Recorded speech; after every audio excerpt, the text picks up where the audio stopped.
شاید جان کا تھریٹ بھی ہے، اس وجہ سے خان صاحب نے کہا کہ آپ نے باہر نہیں آنا، جب مناسب وقت آئے گا تب آپ باہر آئیے گا۔ تو مراد سعید صاحب وزیر اعلیٰ خیبر پختونخوا کے اوپر جب الزامات لگے اور ان کی جو مشکوک قسم کا کردار سامنے آیا علی امین خان گنڈاپور کا،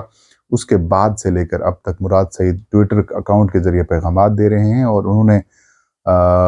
عمران خان کی سے ملاقات سے مشروط طور پر یہ اعلان کیا کہ اگر عمران خان صاحب سے ملاقات کی اجازت نہیں دی جاتی تو ہم تحریک انصاف کے لوگ احتجاج کریں گے اور ڈی چوک 15 اکتوبر کو پہنچیں گے۔ اب اس معاملے کے اوپر تحریک انصاف کے اندر بہت ساری آراء تھیں، لیکن کل سیاسی کمیٹی کا اجلاس ہوتا ہے اور اس اجلاس میں اس فیصلے کی توثیق کر دی جاتی ہے، اور یہ فیصلہ کیا جاتا ہے کہ تحریک انصاف اگر عمران خان صاحب کے ساتھ ملاقات کرنے کی کسی سیاسی رہنما کو،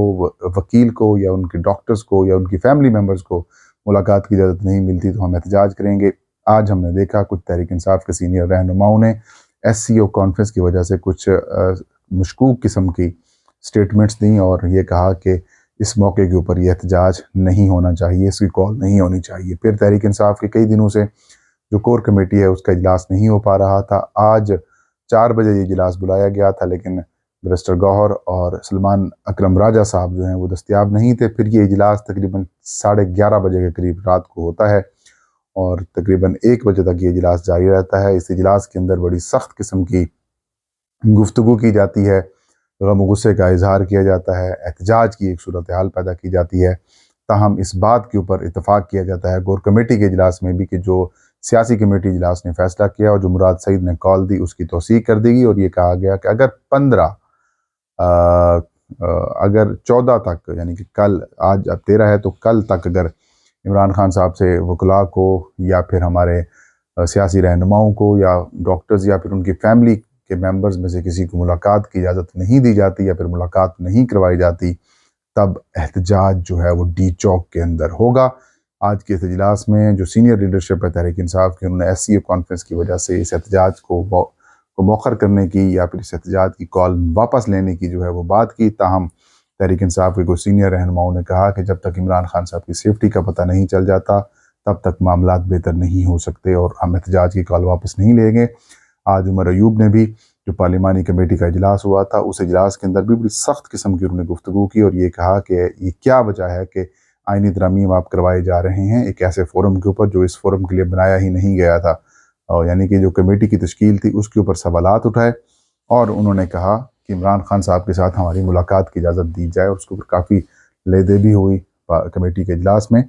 تاہم ابھی تک حکومت کی طرف سے کسی قسم کا کوئی رسپانس سامنے نہیں آ رہا کہ کیا وہ عمران خان صاحب سے ملاقات کروائیں گے یا پھر نہیں کرائیں گے۔ البتہ پی ٹی آئی کے خلاف ایک پروپیگنڈا یا پھر یوں کہیں کہ ایک بیانیہ بنانے کی کوشش کی جا رہی ہے، اور یہ بھی کہا جا رہا ہے کہ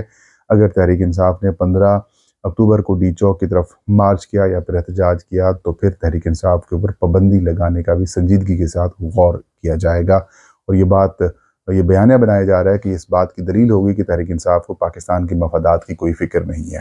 خیر، جو کمیٹی کا اجلاس ہے اس اجلاس میں تحریک انصاف نے پھر اسی فیصلے کی توثیق کر دی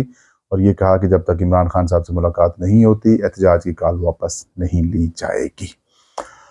اب آتے ہیں عمران خان صاحب کی صحت کے حوالے سے جو اطلاعات سامنے آئی ہیں۔ 1-2 اڈیالہ جیل کے اندر جو حکام ہیں ان کے ساتھ ہماری گفتگو ہوئی ہے، کچھ لوگوں کے ساتھ بات ہوئی ہے، تو ادھر سے اطلاعات یہ ہیں کہ عمران خان صاحب بالکل ٹھیک ہیں، صحت مند ہیں، تندرست ہیں، اور ان کی جو صحت کو لے کر کافی زیادہ کنسرن شو کی جا رہی تھی وہ بالکل درست نہیں ہے۔ عمران خان صاحب کی حالت بالکل ٹھیک ہے، وہ نارمل ہیں، اور ظاہر ہے جیل کے اندر بندہ خوش تو نہیں ہو سکتا، لیکن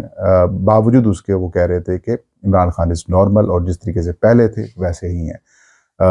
تو یہ جو ٹینشن تھی خان صاحب کی صحت، ان کی سیفٹی کے حوالے سے، اس کو دور کر دیا جائے۔ He is fine, he is absolutely okay, Allah انہیں صحت تندرستی دے۔ باتیں ہیں جمعیت علماء اسلام کا جو مسودہ ہے، 24 نکات کے اوپر 8 صفحات کے اوپر مشتمل جو مسودہ ہے، انہوں نے آج حکومت کو، پاکستان تحریک انصاف کو اور پیپلز پارٹی کو فراہم کر دیا ہے۔ اس مسودے کے اندر جب یہ مسودہ سامنے آیا ہے تب سے لے کر اب تک کافی زیادہ تنقید کی جا رہی ہے جمعیت علماء اسلام کے اوپر، مولانا فضل الرحمان کے اوپر، لیکن میرے خیال میں لوگوں کو شاید نالج نہیں ہے، انفارمیشن نہیں ہے، یا پھر کچھ ایسے ٹویٹر ہینڈلز ہیں جو حکومتی سائٹ کے اوپر شاید وہ ایک ڈبل گیم کھیل رہے ہیں۔ اس وقت سب سے اہم معاملہ یہ ہے کہ چیف جسٹس قاضی فیاض عیسیٰ کے ذریعے جو حکومت آئینی عدالت بنانا چاہ رہی ہے سپریم کورٹ کے پیرالل، سب سے پہلی بات تو یہ کہ جو اس آئینی عدالت کی مخالفت کرے گا وہ میں سمجھتا ہوں کہ قوم کے اوپر احسان کرے گا۔ تو جمعیت علماء اسلام نے آئینی عدالت اور قاضی فائز صاحب کا پتہ کاٹنے کے لیے اپنا جو ان کا درینہ ایک موقف تھا کہ آئینی عدالت ہونی چاہیے، اس سے پیچھے ہٹے ہیں۔ جمعیت علماء اسلام نے کہا کہ آئینی عدالت نہیں بلکہ سپریم کورٹ کا بینچ ہونا چاہیے۔ تو یہ اٹ مسٹ بی اپریشیٹڈ،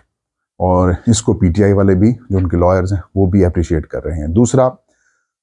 ججز کی عمر 68 سال نہیں ہونی چاہیے، 65 سال ہی برقرار رہنی چاہیے۔ جمعیت علماء اسلام نے بھی اسی بات کی توثیق کی۔ پھر ججز کا تبادلہ نہیں ہو سکتا ہائی کورٹس کے، اس کے اوپر بھی وہ رہے کہ سپریم کورٹ اور ہائی کورٹ کے اختیارات ختم نہیں ہوں گے، 184 ختم نہیں ہوگا از خود نوٹس والا۔ سینیارٹی کی بنیاد کے اوپر ججز سپریم کورٹ کا یا پھر چیف جسٹس یا پھر ہائی کورٹ کا چیف جسٹس، سپریم کورٹ کا چیف جسٹس جو ہے وہ بنے گا، اور 18ویں ترمیم کا طریقہ کار انہیں بحال کرنے کی ڈیمانڈ کی۔ جو سب سے اہم معاملہ ہے وہ یہ ہے کہ election commission of Pakistan, chief election commissioner, اس کے جو ممبران ہیں وہ ریٹائرڈ اگر ہو جاتے ہیں تو پھر ادارہ غیر فعال ہو جاتا ہے۔ لیکن یہاں پر جمعیت علماء اسلام نے کہا کہ جب تک نیا چیف الیکشن کمشنر اور ممبران نہیں آتے تب تک جو موجود ہیں عہدیدار وہ ڈے ٹو ڈے افیئرز دیکھتے رہیں گے یا پھر وہ امور کو دیکھتے رہیں گے، بطور سی کام کریں گے۔ ایسا ہی وزیر اعظم کے لیے بھی ہوتا ہے، جب تک نیا وزیر اعظم نہیں آتا تب تک جو پرانا وزیر اعظم ہوتا ہے یا پھر رہتا ہے وہ کرتا رہتا ہے۔ تو اس کو ایک بہتر سینس میں آپ اس کو تو دیکھ سکتے ہیں،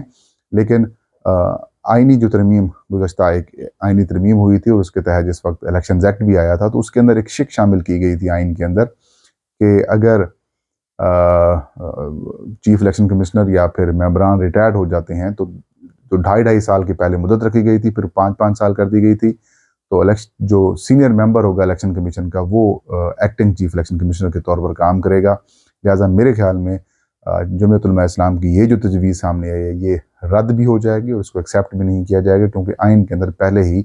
قائم مقام چیف الیکشن کمشنر کا راستہ موجود ہے۔ ایک اور بڑا اور اہم معاملہ سود کے حوالے سے بھی انہوں نے کہا کہ اسلامی نژادی کونسل کی سفارشات کے اوپر بھی قانون سازی کو شامل کیا جائے۔ سود کے خلاف بھی انہوں نے کہا کہ 1 جنوری 2028 سے مکمل طور پر اس کا خاتمہ کیا جائے اور اسلامک مانیٹری پالیسی لائی جائے۔ اس کے علاوہ جمعیت علماء اسلام نے یہ کہا کہ آرمی چیف یا سروسز چیف جو بھی ہیں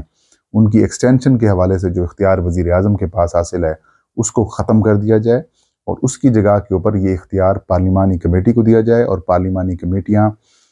جو پارلیمانی کمیٹی ہو سینٹ اور قومی اسمبلی کے ممبران کے اوپر مشتمل ہو اور اپوزیشن اور حکومت کی یکساں نمائندگی ہو، اور یہ جو پارلیمانی کمیٹی ہے یہ پھر ریکمینڈ کرے گی صدر مملکت کو، اور یوں جو وزیر اعظم کا اختیار تھا آرمی چیف کو ایکسٹینشن دینے کا وہ ختم کیا جا رہا ہے۔ تو یہ بھی ایک اچھی بات ہے